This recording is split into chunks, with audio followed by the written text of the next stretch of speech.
Hello guys! Good afternoon! Pasensya na kayo sa background ko.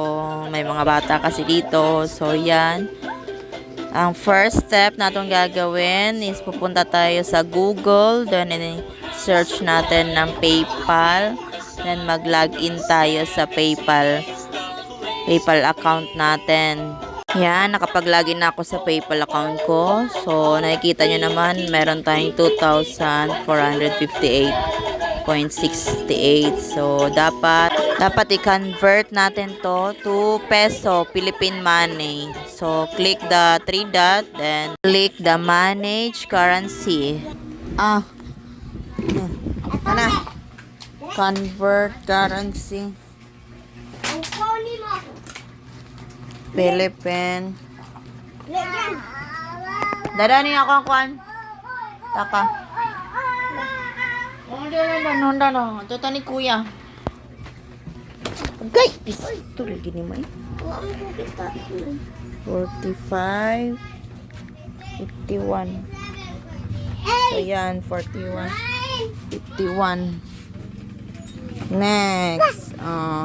Convert na yan to 4. Okay, convert now to 4. So done, na-convert na siya. So, punta na tayo sa GCash para ma-pay out natin to, ma-cash in natin to. Punta tayo sa GCash, then cash in. Yan, nandito na tayo sa GCash. So, punta tayo sa view all service. Then, cash in. Click natin tong cash in.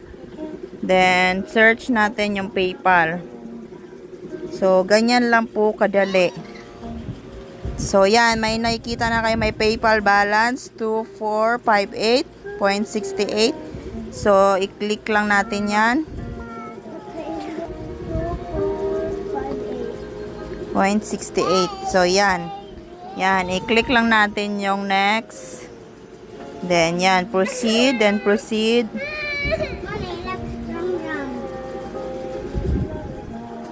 So, yan. Your cash in is being processed. Kindly wait up to 24 hours. So, tingnan natin.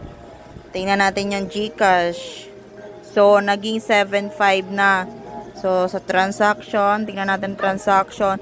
So, 2458.68. Nandito na siya sa ating GCash. Ganyan lang kadali mag-transfer. So, bye!